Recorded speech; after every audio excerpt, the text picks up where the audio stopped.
l'État continue à vivre, la continuité des affaires d'État. Les hommes passent, les institutions restent. Néo qui n'a pas batoba s'assumer. Bah bako ça la belle missa na bon la zone qui na moi jeunesse na ngana elobi na bokoti na ngai na lobi ete tango ko doit ba responsabilité ba ezai mo konza mboka ta ko landaka ndenge songo to pakala kati ya responsabilité pese a ko sa musala ezai biso bana mboka autodui ba responsabilité à tous les niveaux okoko zala mutu ozana 1 milliard de diplômes mais ozana esprit managérial te oza mutu moko oza en toi oza moyibi oza détourneur okose loko moko te tango fika nzo tsike chulombo après tes serments le 24 janvier 2019 et si comme côté avec na ko régler ba compte na bato et si comme côté avec na ko benga na ba soda na biso na ko kimsa bona ngamba Brazzaville et si comme côté avec na code biso bana mboka bayi politique to tikana no lokuta na moyibi nyoso bande na lokuta eza mentalité il y a une certaine génération ceux-là liés à qui insulter Félix Tshisekedi bolingini babeta bango masasi bako to babanda ko sala ba élèvement te régime o eza régime ya ko boma bana mboka te ko muselé bana mboka te o moni opposition o baza na liberté na bango expression conseil na ko pesa na Kulutu Moïse Katumbi ameka ko se faire entourer na bateau basé na Boigna. Boigna eza koloba li falansate. Boigna eza koloba kaka anglais te, to ki suku to ki sakata te, to ki mongo te. Boigna eza na moto eza na sagesse. Tango ze pembe na mokonzi. Mosana bino eza na biso eza na kopesa be makanisi ya kitoko. Kenzela tozo kena na ngo eza nzela mabe. Ko ozala jamais d'accord que benseignant baso ya ko réclamer eza ya bango. Ils ont leur droit de demander qu'amélioration continue bango eza. On a l'impression que banana bazala qui instrumentalisé. Oh. Laissez-moi vous dire, Nazo s'il vous plaît. Instrumentalisation, mais tant que Nazo Koma, maman Nazo Koma. Maman Kimuntu, s'il vous plaît, Nazo Koma. La gratuité de l'enseignement pour le moment concerne la classe de première primaire allant à la 6e ou à la 7e, si je ne m'abuse. Mettez la bana na baleka kiwana. Maman, na yo kitango bazo kolobaka, na moni ba ya 6e secondaire. 5e secondaire. Évitons de mettre au devant de scène nos enfants pour nos droits. Parce que les enfants qui sont mineurs, ils n'ont pas atteint l'âge de la majorité, ne doivent pas être instrumentalisés pour des intérêts unipersonnels. Ce qui m'a dit lobby que eza droit na bango, ya ko sala bango, na lobby eza malamuté, eza droit na bango te. Wana asali erreur. Mon point de vue, attitude ya mwana mboka otangi kombo. Billy Kambale, oui, Billy Kambale. Nazo koma eza lingana ngai. Attitude à moi Namboka ezaki attitude moko po nangai peu responsable parce que famille politique ya mouya ya pesa peu responsable pas de problème effectivement oui.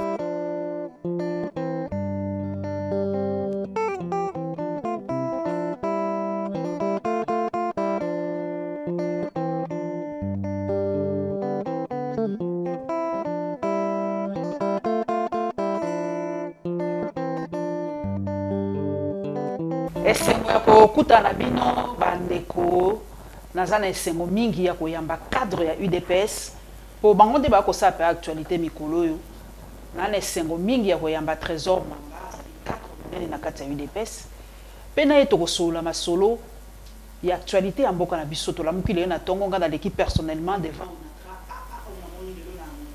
Onatra ex Onatra na SCPT na pesi cameraman na biso merci mingi po asali pe na réflexe journalistique ko babengaka akina caméra lobi mais na kitaka na filmer yango bala moko boti pe komona ngo na bilili publier yango na ba page na ngai ezali somo na ko tout na cadre ide personnage na Trésor Mwamba bako ressentir ndenge nini tango baimboka bako loba bako voter sous Félix Tshisekedi en 2023 pour oba vivre et l'équipe ba promesse na ya sala ki a le peuple d'abord a ko respecter en route na ko tout na yeto ko sola makambo bana classe bo mona ki bilili bana classe ba kendaki na assemblée nationale ba to ba lobi ezali manipulation ba msu ba lobi te ali bana bango moko ba ko mona ki avenir na bango ezali menacé peto ki ba réponse ya Tony Mwaba to ki réponse ya Jean-Marc Kabound par rapport ya bana tokosolwa na masolo ya est de la République bino moko yoka ki propos ya porte-parole ya gouvernement ou est choqué bato pe ba réaction zali kaka ko continuer Patrick Mouya lobi incursion na yango pa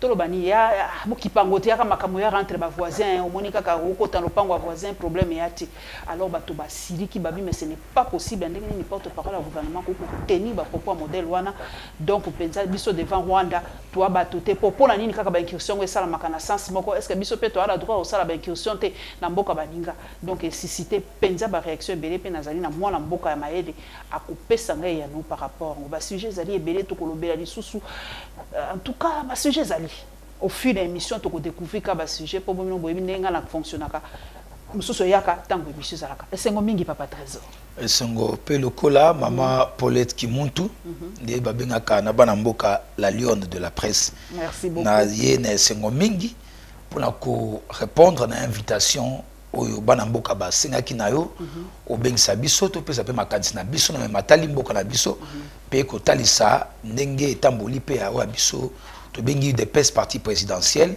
et que se comporter vis-à-vis ya ba question et actualité en mboka na biso pe santé pe ya mokonzi mboka na biso o ali Félix Antoine Tshisekedi Tshilombo. Ma papa mwamba vraiment esengo mingi to bandi lelo na tongo na ebite soko ka kisango makambo ya koleka na unatra ya balobi ba viré bazo ko futa bango te bambula to tendre micro ba mingi baza déception ezali balobi mokonzi mboka lobaka na biso les peuples d'abord ndeni mokonzi mboka tiki biso ba yaka kaka era campagne ba yaka ko solliciter ba voir na biso era campagne mais toza ko mona changement te eloko za ko changer te na mboka. Papa Trésor yom tozali pembeni ya mokonzi yom tozali na kati ya parti présidentiel leo tango za koyoka ba yimboka ba ko loba ndingo ba ko lela na motema réaction na yo ezali nini oza ko pesa bango nini okolobela bango nini ba baza ko sala na onatale.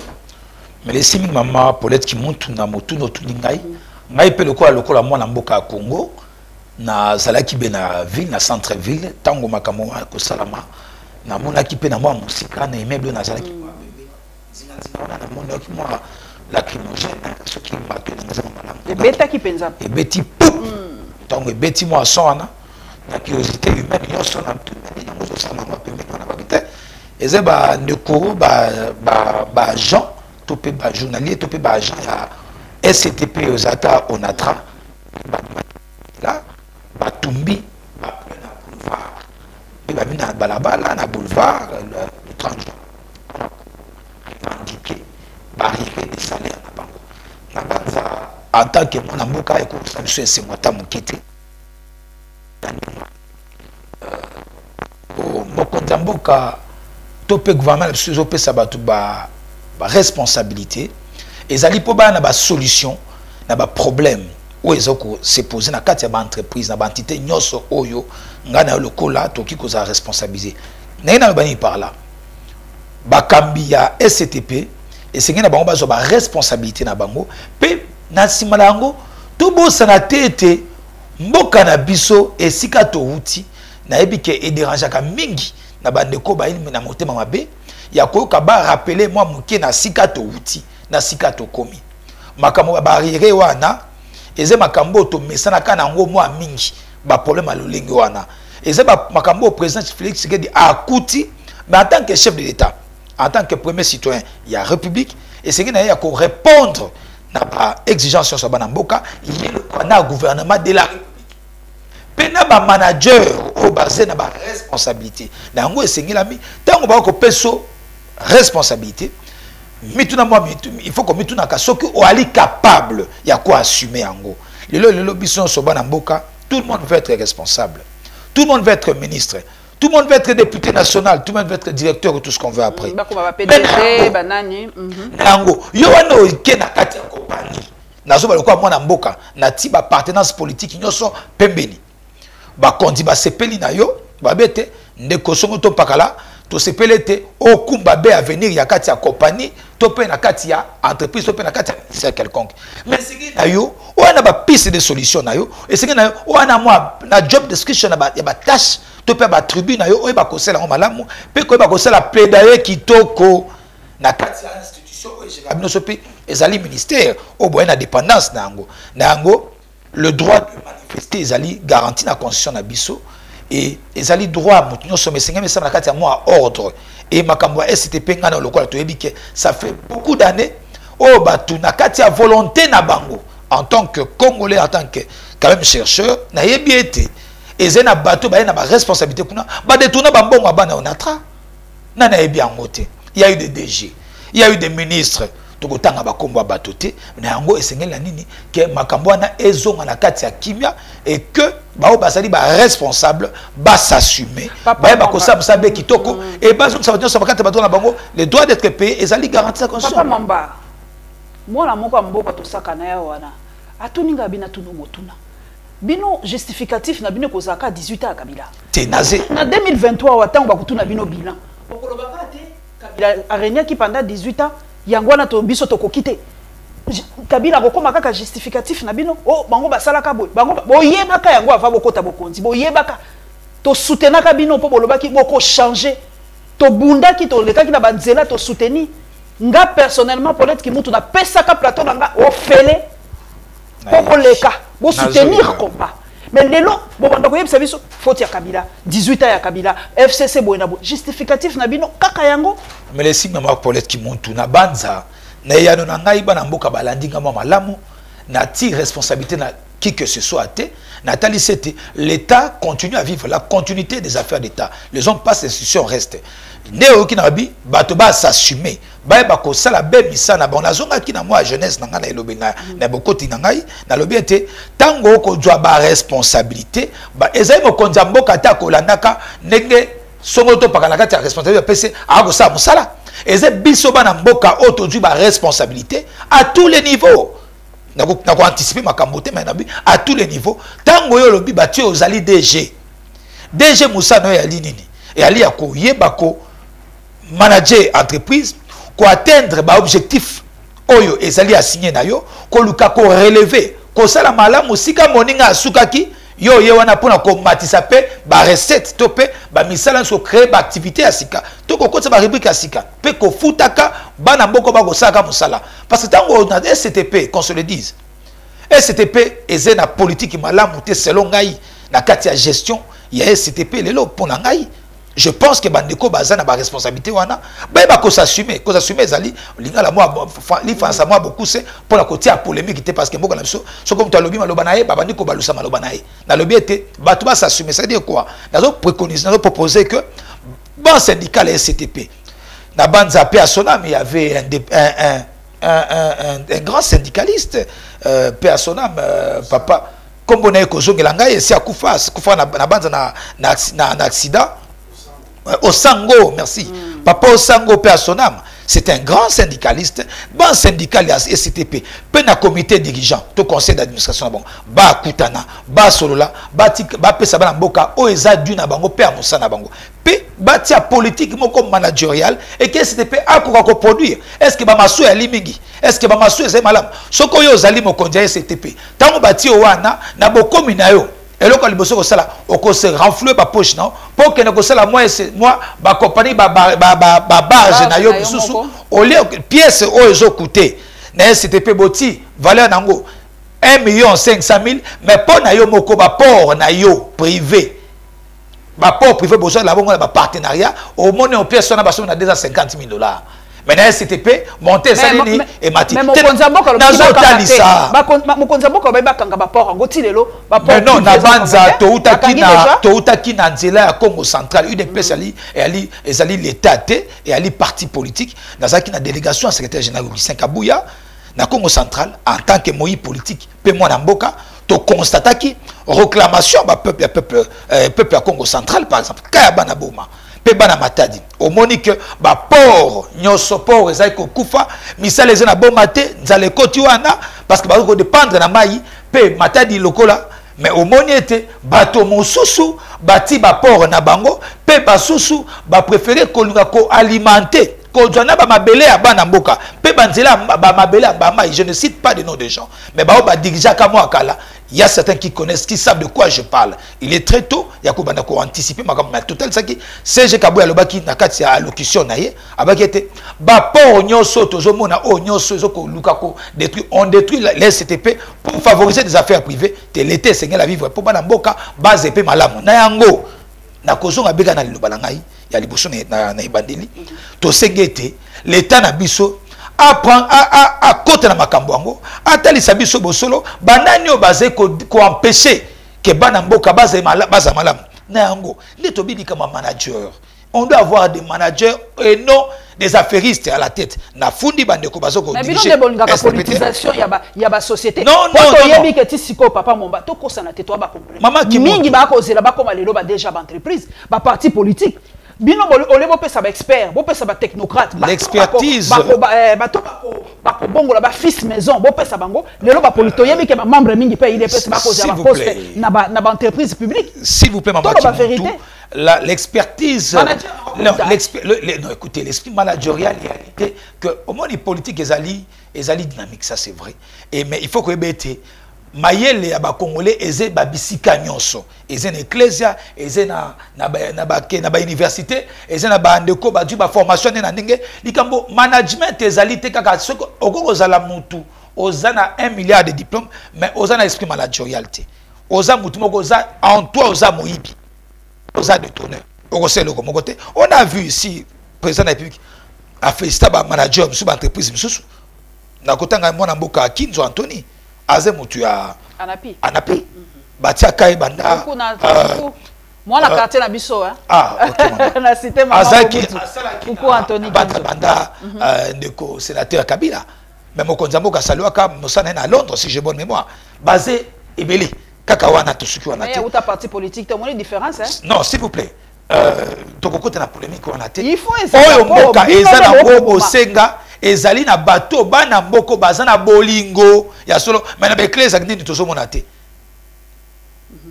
même dans les églises de vos aventures to lobi boye o bana mboka baza na ngo bosenga eza nini congolais aza malamu bato baza na bolingo na mboka po bolingo ko soki to transcender ba divergence na biso nyonso na bolingo liboso okomona ke ata muto aza mukusao soki bongo na ezo ko sa malamu akosa musabe malamu nde to sengi to remettre en question esprit manager en tant qu'économiste en tant que moko ya bana mboko ba mekaka ko mama moke to bandi ete na makambo asala mi wana eza na makambo soni to ko senga mo akime ko ta makambo wana bande ko ba zonge pa na bango ban syndical pe na baye bakambaka to pe conseil d'administration na bango nyoso ba sangana ba DG na bango ba sola et puis que l'état to pe gouvernement na biso et puis que quand même na mona mboka sama Lukonde ne yoana bakutana en urgence bon ko établir ba responsabilité et nango aussi il faut des sanctions que l'on sanctionne ceux qui sont les responsables papa mamba na yoka ki biso nyoso ko sepa na mosala IGF ko sala mais luzolo bambia yeli solo bi mais atakangi mais ba pesa moi un batia moi signature batia moi loi moko boye poete soki muto ayibi azala obligé ya kozongisa mbongo po bato muso yebi ke na yibi na ngai bakotina ka 3 ans na ko supporter 3 ans na ngai ya prison mais ba million na ngai eza quelque part donc azon dima kota ne makala mais mbongo na ye yebi ke tango akobima mbongo na yezali makanisi no ezane rapport na sika wana malamu mingi na zoko rejoindre makanisi wana professeur Luzolo Bambi na banza ye paza kama mo kampi na kati ya régime uteko leka to mona ki ndenge bakamba ki bango nyonso to ko particulariser te ba échoua ki totalement bango nyonso na bokambi na bango. Il est facile de donner des théories mais il faut les appliquer. Sous le régime d'avant l'IGF existait. Oui, la base de 1900, entre 86 87, 84, bon, on est 80. S'il vous plaît, nazo justificatif kaka Kabila. Donc, maman, côté à confusion na mito bana mboka na ndengene. On ne peut pas parler du futur ou de l'avenir sans se référer au du passé. Parce que ma base y a passé, ils ont permis de surtout établir avenir à Kitoko pour Namboka. Même Nandako, Nayango, Tose Kolobaboué. La continuation va faire des thèses au Salamaka. Mokonza mboka zoko salami salamaka si tu pas zoko salamaka mbebele malamu oh que peut-être ba de conscience ba zoko reconnaître te to be ba pandisa ngope loko la pena bandeko bazana musala ya kotambwisa be bolamu nyonso mokonza mboka ko salaka o ba se nzinga na ye peut-être ba zoko comme ça va message na bente biso bana UDPS to lobi boye nyonso ko salamaka wana peuple chef d'état le peuple d'abord. D'abord, il faut que se concrétise comment. Ce qu'on a na lokola, ton dimiete, ton tika moibi. Na sa ka veut nanga pour nambula 2021 oyo. Na banza na etando ike moko ya kisasawa na lobaka boye. Na tiki mboka na biso na maboko nzambe, veut nanga ezeke ba mibi nyoso baka ngama. Pe papa Luzolo Bambi na bikte ka lobi mabe, ese malamu. Ke atako soko moyibe akangami na basi so lo komo na kadambi. Justice na biso.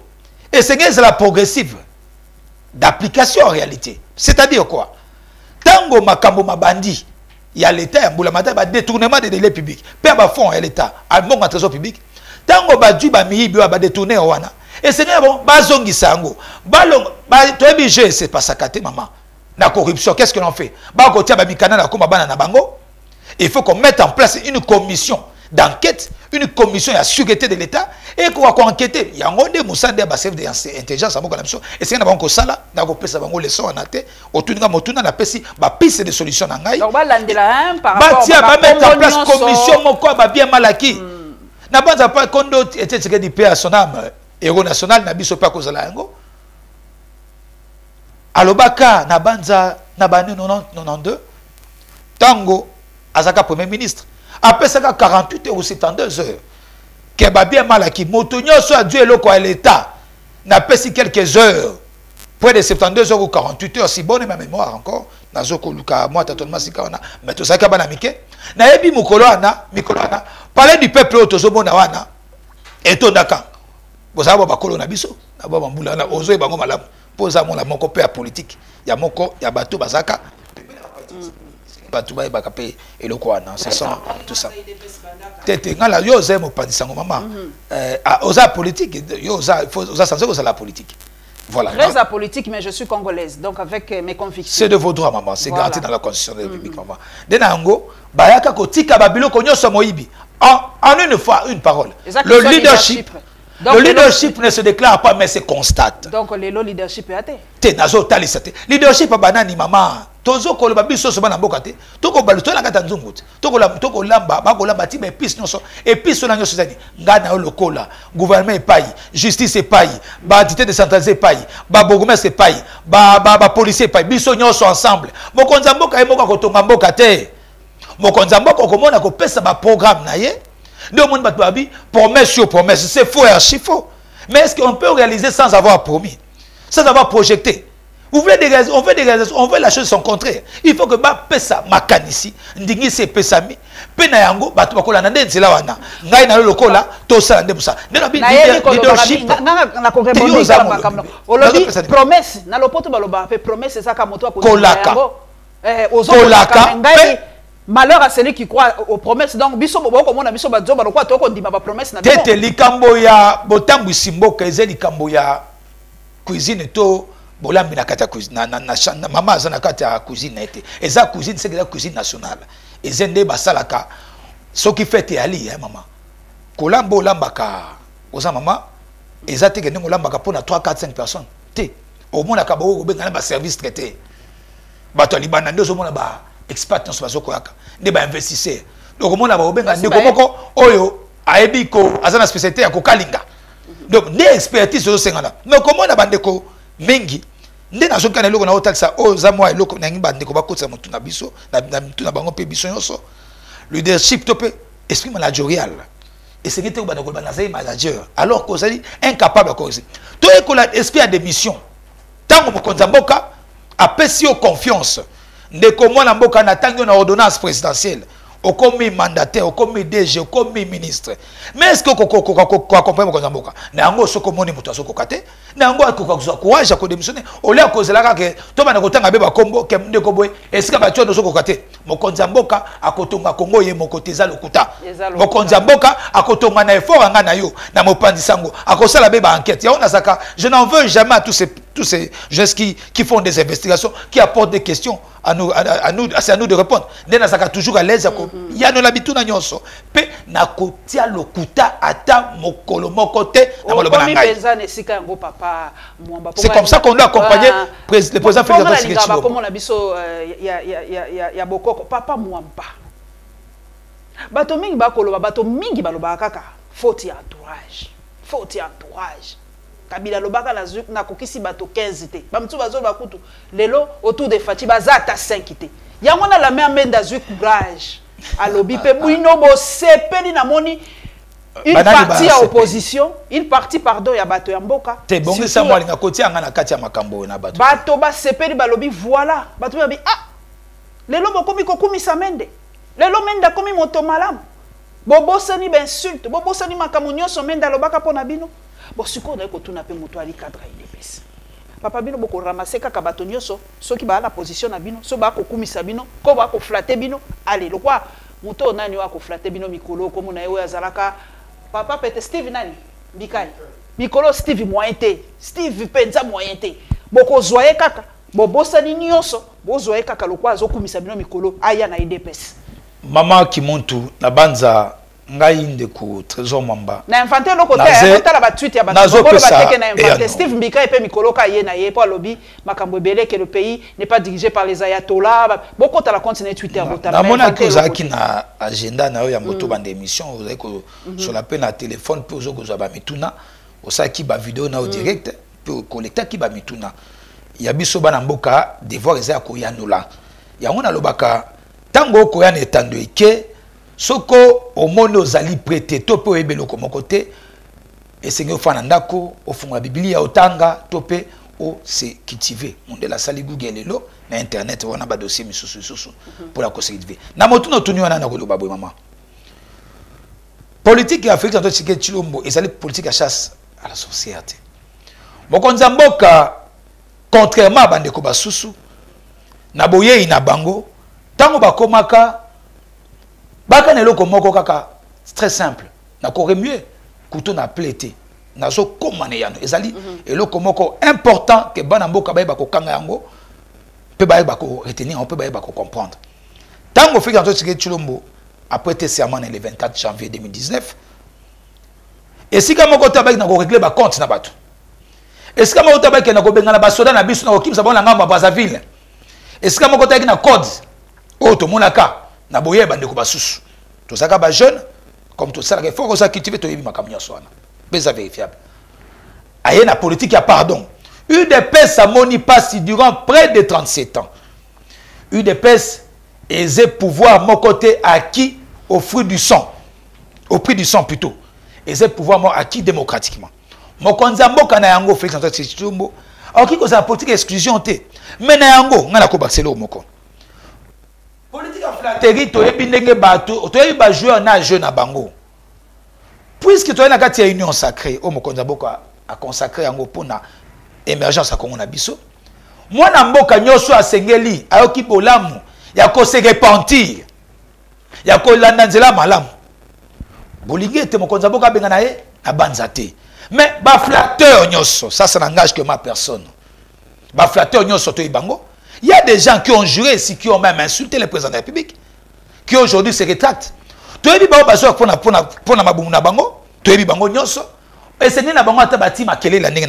je ne vise personne. Monsieur que vous avez cité, dans sa politique, à côté de la politique, tu as critiqué la bateau.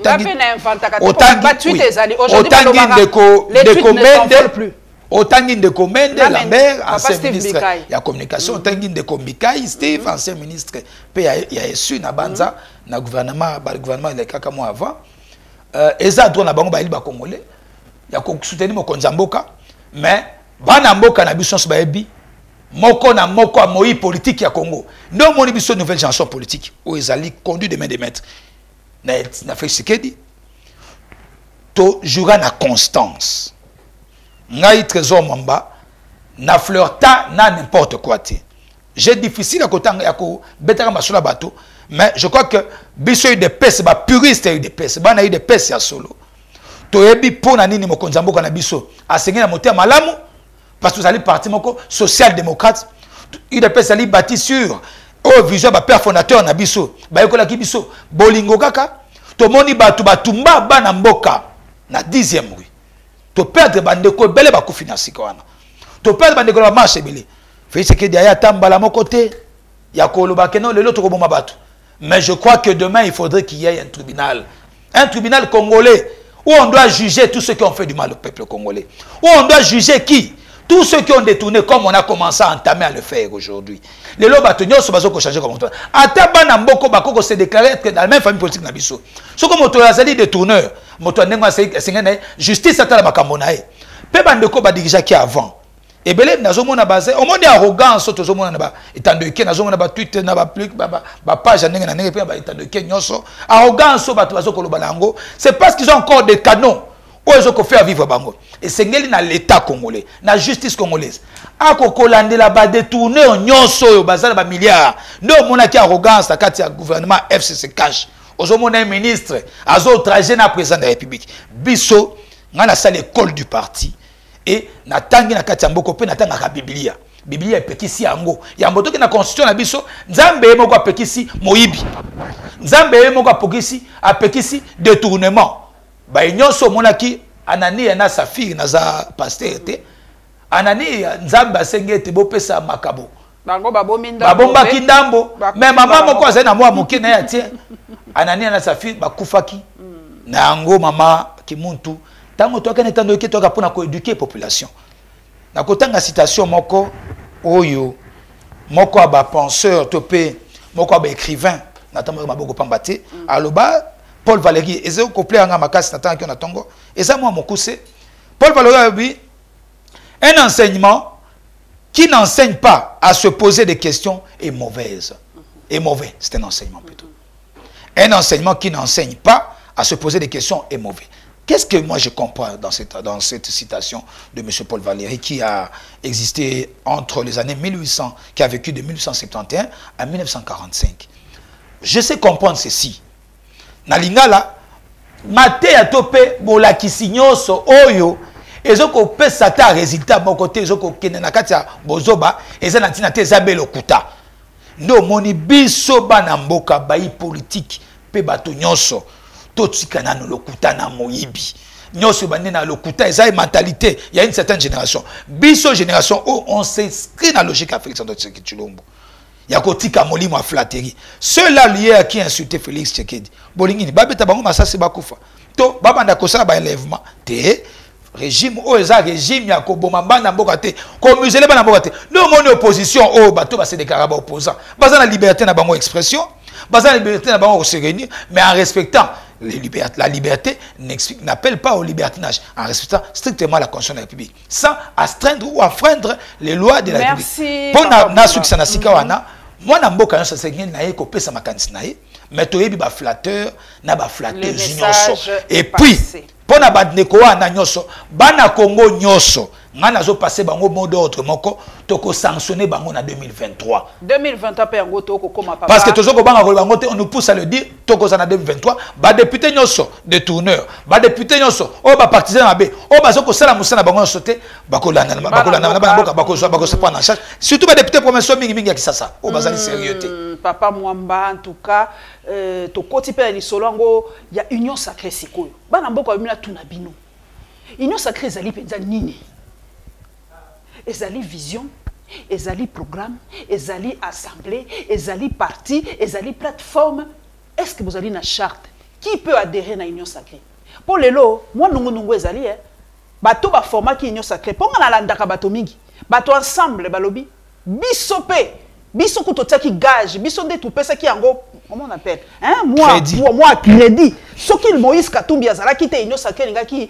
esalema te soki Jean-Pierre Bemba ya kité afungolaki maboko na ete engaki esalema te soki Bahati ya kité union sacrée ngaki esalema te soki boy mais lelo bino bodu bokondi bokomi ko finga bato bokomi ko minimiser bato bolingi ko respecter te siko to za mopandisango nakoloba tango ko tanisa bongo pona yebi papa na vanta kalibo so na lobi ko finga de ko tanga ki liboso azali na langage na lobaka papa Amenda lobaka nani procès d'intention c'était de bateau et de ngai na lobaka procès d'intention te na lobaka ne makambo bosolo siko na tuni mtu azana UDPS lelo union sacrée zali na charte position de bino par rapport à Moïse azali na kati to azali libanda déjà na kopese ya nomoko simplement na kati ya vie et seigneur surtout za ka sérieux cause la sérieux lingi ko banini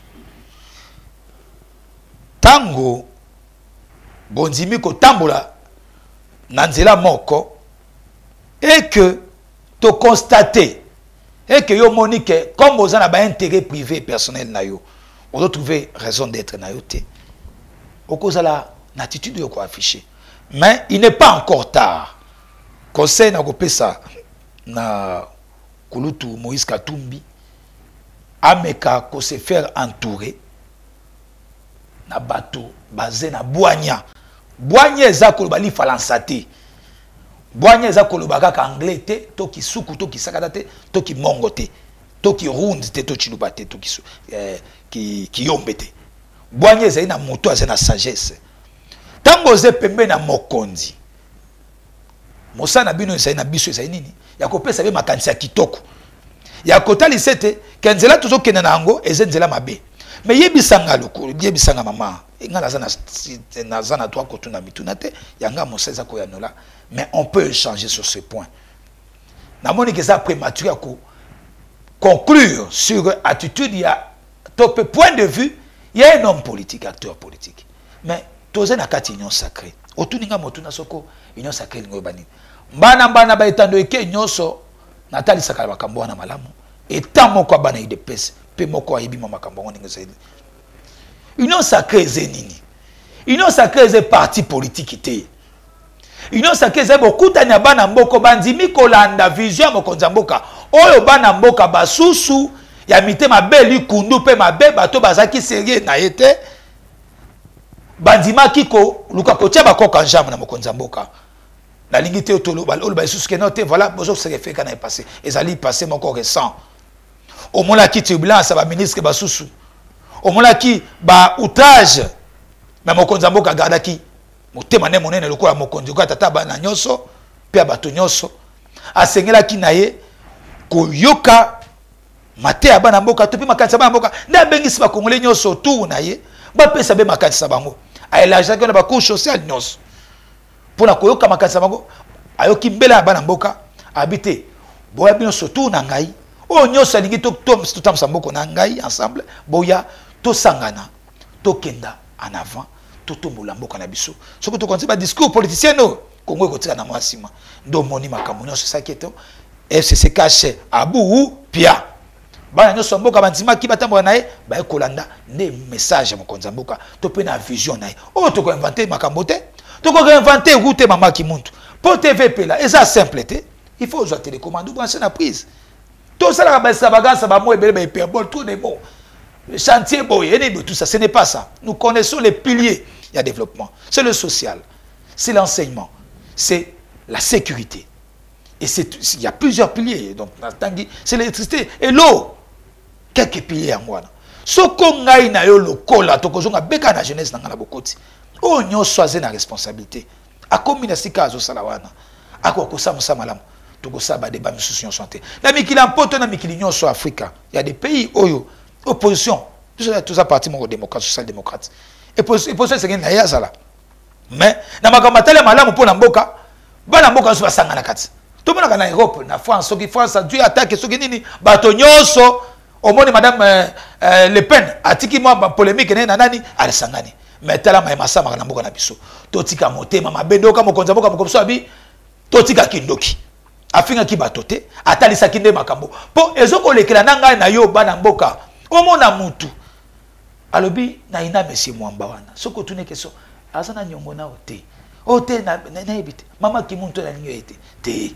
To changer to kotika ni na héritage bana na biso bakoko na biso bakoyeba tribalisme bakozo héritage ya lokuta ya kobuka bakesi mabe ya télévision nazo bema olobi héritage bana na biso papa o eza koleka lelo na enseignement ponga na lobi l'avenir c'est déjà aujourd'hui lelo to komona bana nde ba ko tambola ba kende classe moni ba kaka ko tambola ba tadio este o lelo lobi na kisasa ezaki ndongo ba komba kiti na assemblée nationale papa Kabunda ayamba ki bango ministre lobi manipulation kana na mutabwanya est-ce que bano ya mikolo ndengwa ba ko sala manipuler na sepeli mingi lisusu mama nzamba sunga kete okuta na moko abana mboko yo basaka be fort ya ko refléter auto bengi kelasi auto ekoli na ba mon père nyonso reconnaissance na bango singa na biso ezala auto ekoli na école privée nyonso na mboka na biso ngana tangi na mikili en poto te na tangi be na Afrika pe na Congo na biso précisément basusu ba uti pe na mikili mususu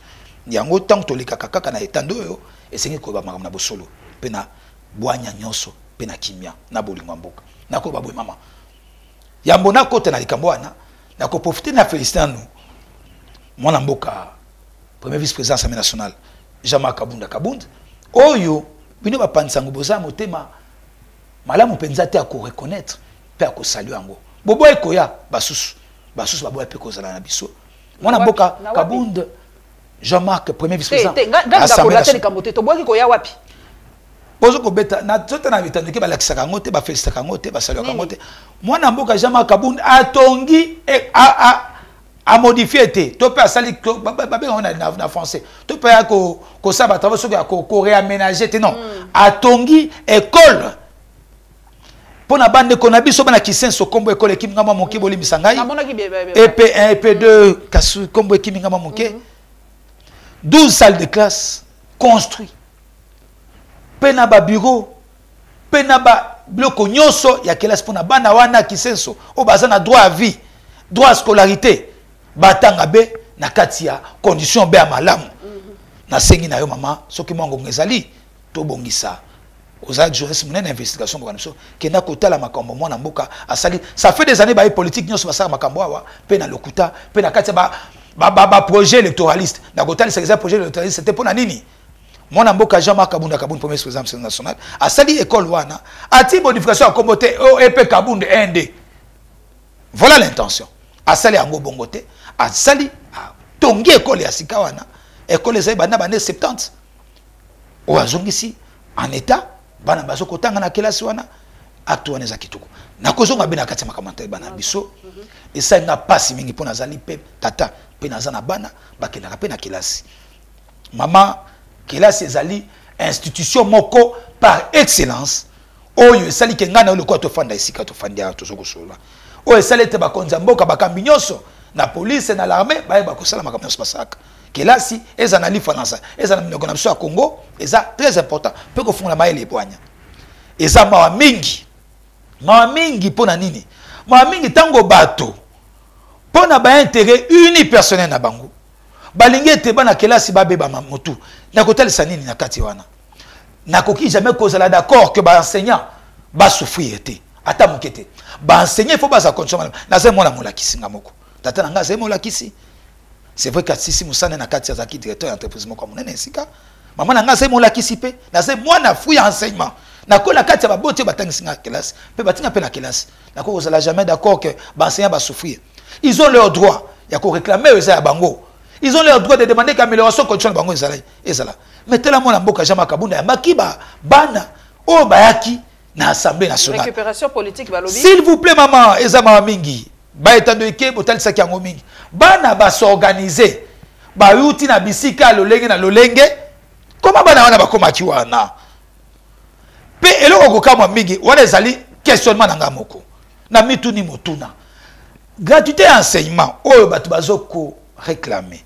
O bat bazoko talisa na mituni motu na moko lelo na tongo na 5h du matin pour na kamingi 4h era prière kitoko yango natali image natali premier vice-président bibana asona bango lokwa tata nyoso sona bana ye pe azaki choqué na acte moko ya ke bana wana pe bana na biso baye wana mais on a l'impression, moi je parle au conditionnel, on a l'impression que bana na bazala qui instrumentalisé. Oh. Laissez-moi vous dire, s'il vous plaît. Instrumentalisation, mais tant que Nazo Koma, maman Nazo Koma. Maman Kimuntu, s'il vous plaît, Nazo Koma. La gratuité de l'enseignement pour le moment concerne la classe de première primaire allant à la 6e ou à la 7e, si je ne m'abuse. Mettez la bana na baleka kiwana, maman na yo kitango bazo kolobaka, na moni ba ya 6e secondaire. Baya 5e secondaire Olandi na suka wana nataki pe pene kaka ba image totalaki bokobi non je n'ai rien suivi, il n'a rien dit de concret. Évitons de mettre au devant de scène nos enfants pour nos droits, parce que les enfants qui sont mineurs, ils n'ont pas atteint l'âge de la majorité, ne doivent pas être instrumentalisés pour des intérêts unipersonnels. L'intérêt unipersonnel, c'est quels intérêts que je fais allusion? De nous parents, nous avons le plein droit garanti dans la Constitution de réclamer ce qui nous est dû. Toujours comprendre les plaidoyers na bango passe na bango. Premier président Assemblée nationale c'est qui ont malamu. Très clair d'ailleurs. Alors bien ça malamu. Tout de suite là, topé lobi lelo. Bako convoquer ministre ya EPST, pe gouvernement bako sona bango Assemblée nationale en tant que émanation, il y a pouvoir en mboka na biso.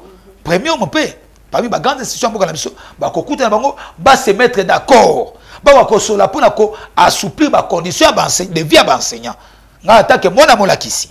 Na oki ko linga teke balakisi ba mona passe. Merci papa. Mais na linga ki ete na bakisa que instrumentalisation bani psikanine. Ozomona bano pe bayaki wana basé concerné la gratuité été. Et le voilà besoin de ki ngala moté.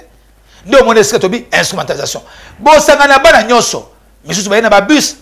Bana pe balobaki. Di bana na makambo wana en tant que bakolo to ka ba information wana. On a bolobi angote. Ba pesa ki biso bongo. batini biso to kene kuna na assemblée batie biso na kata ba biso ya wana botelisa kiete mabe ezali makasi c'est grave bato ba hauteur ya ba acte wana base bato ya kolanda pe ko kanga bango pola nini bana bazali ba bouke misère na bango te yango ndo moni bato ba ko ya na ba groupes armés na est par-ci par-là na boka na biso kotia ba enfants soldats ce qu'on enfants soldats bandi mingi wapi na Sud Soudan topé na Soudan na Congo na guerre du Biafra spécialité africaine yango wana pe na Congo kotia bana na avant te to gâcher bana biso to tikango de na pesi melesi mingi na premier vice-président Assemblée nationale pe président ayo de pes na acte à salaki ya kondima kwamba bano bazali d'abord même pas pour la plupart concerné la gratuité de l'enseignement s'il vous plaît maman Kimuntu mais ya baki bango pe atelse ki bango bisi bana na ngai na yoki bino malamu bozo ngabela bandako mais batata batina kino ba yeba ke bango mo ba ko se ça te po aussi déjà au lobby de la kamo estengana kindaka toujours ndenge wana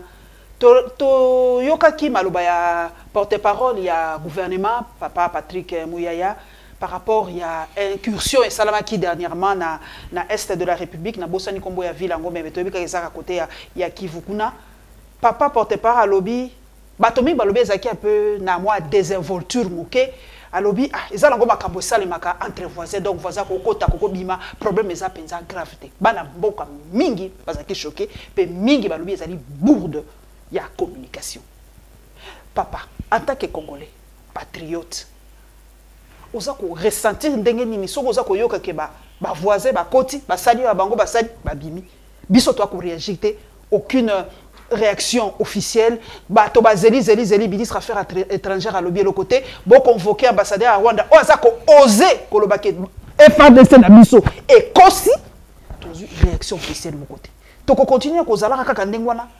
silencieux taiseux face à l'agression na biso o bazali identifié papa trésor moi kaka ndenge mokonzi alomboka lobby politique de bon voisinage ton ndima kaka baza ba voisin na biso ba kokene esika mosusu te toza obligé ko sala kaka na bango mama Kimuntu melesi mingi na mutuna wana mikolomi balona zaki na kati ya kotala TV pe na mingi te tandoke mingi te mais nazali toza ba kanam sur communication zali ba téléphone na biso ba smartphone nyoso yo on peut être aussi informé na monaki image topé tweet oh na monaki ba capture ya makambo wana je parle au conditionnel ce qui moi na mboka ministre à communication ngana lo ba conditionnel te pona monaki na tanga kinga ponga na tanga na lamuka kana lala kana Twitter donc na tanga ki yango ngambuko olia kapé na lia kapé na merci dikambo voilà na tanga ki yango moko na inventara ngala inventara makambo te mama Kimuntu tokoloba boye na maloba oyo mwana mboka ministre à communication ce qui est aloba ki yango comme yo lobi ki ezaki ndenge wana na côté na kati ya logique na yo wana d'abord eze pona ngai c'est de mon point de vue eza de peste il faut qu'on dise ça katanga zo ko pesa ba vie na yo en tant que analyste to en tant que politique eza erreur munene pona nga eza erreur ya maloba ya kolobete basé na droit kokota na kati ya Congo droit mais eza entre voisins quoi attends ngana zali congolais de père et de mère de souche na téléphone mais na tangi tweet ngo penza mobimba téléphone naza ko charger eloko wana na tindi bino botanga penza oyo ya alobaki na banza na mboka na biso boyebi moi bokabani ya mwana mboka Kamere ancien directeur de cabinet du président Félix Antoine Tshisekedi Tshilombo ozana asa mis de côté asa na ba dossier judiciaire na mboka na biso à l'époque ozaka président de l'Assemblée nationale il y a eu un désaccord entre yé na Joseph Kabila à l'époque ancien président de la République mais c'était une erreur alors de cette part là il y a institution pour l'angaï président de la République parce que l'Assemblée nationale est alliée émanation mais aussi tous un conseil national de sécurité oyo et singé nango écoutana et évaluer était la makamako salama makamwatali este wana et ça dossier moko oyo ils ont préoccupé au premier degré le président de la République ce qui mona mboka lobi ke eza droit na bango ya ko sala bango na lobi eza malamu te eza droit na bango te wana asali erreur alobi mabe il faut s'assumer na yango to tia pilipili penza mingi te na monga kaka mingi te gouvernement de la République oh ils allaient censé il y a faire acter makambo tous le vendredi na banza le vendredi conseil des ministres saka ils allaient à la coutumière konzamboka akuta na kabe na ba ministre nae makambo ana topé satan moi moké totala ba résolution nyoso bo protéger ka mingi ya bino hein so nazali porte-parole ya to ministre ya UNC alobaki ni ndenge na ndenge bo takaki na SG ya UNC so ke zalaki muto ya UNC na papa meloko na bino bo protéger UNC ezali membre ya UNC ezali membre ya Union Sacrée tete wana yondo zo s'attaquer na ngawa te ozali ko s'attaquer na directement maman ponga na nataki tweet na yo tu étais virulent par rapport ya secrétaire général ya attitude de mon point de vue attitude ya mwana mboka otangi kombo Billy Kambale oui Billy Kambale nazo koma ezali na ngai attitude ya mwana mboka ezaki attitude moko po na ngai peu responsable parce que famille politique. Il y a peu responsable. Pas de problème, effectivement. Oui. Pas de problème. J'ai dit que il n'y a pas de demi-mesure, maman. Voilà. Et ça qui peu responsable. Pourquoi? Tant que Kolobaka, un état de siège, et échec, pendant que Bozen a membre, Bozen acteurs principaux, na Katia, gouvernement Oyo, Bozen acteurs, depuis Union Sacrée Banaki, tout depuis FCC cash pour Nangaï, secrétaire général, il y a UNC à Salaki erreur au Monaki moi si manango il y avait 2-3 langages différents tout le monde qui mon amboka Boji ou Azali ministre ya budget pression pas pression on est en politique faut savoir s'assumer mais je crois que il s'était rétracté pour la côté c'est que ça malamté ben erreur bon ça malamté na habité na za na kati ya service à sécurité tout pe na za moko ya parti na bonté na lobika que ceux qui mon amboka na biso ministre ya communication alobaki makambo mana et c'est naye ayeba ko se référera toujours na cadre ya obabengi gouvernement na ba république pe ko tala ka kotanga ka pe constitution mboka pe ko tala ba limitation to ba limite na ya en tant que ministre de la communication topé en tant que porte-parole du gouvernement. Quand on est porte-parole du gouvernement, il engage le gouvernement lorsqu'il y a des résolutions, lorsqu'il y a des conclusions qui engagent directement le gouvernement après échange et consultation, pas seulement au Conseil des ministres, mais beaucoup plus. Merci. Par rapport à tout ce qui était fait dans tout cas, Papa Patrick. Papa Trésor Momba. Patrick Mombape na yebi mingi. Les qui n'ont pas comme les Patrick. Ah, merci en tout cas. Et c'est mingi papa pour vraiment na yo qui sont des cloches wana. En tout cas, c'est ngoza mingi. Pesi pensa ba éclaircissement na yo par rapport à la situation nyoso, information nyoso. La porte est vraiment, il y a la Lyon TV ça vraiment ouverte papa oya kakolo baka pour ndenge lobby to ça kaka na mboka moko, divergence ezali ennemité, to zali ba ennemité mais chacun sa kopesa point de vue na dans le respect mutuel pour être mboka na biso et sala nini ekende oboso. Merci Nabino ba obolandi biso. Na kina lo ba moko moke olimisanga ba moke.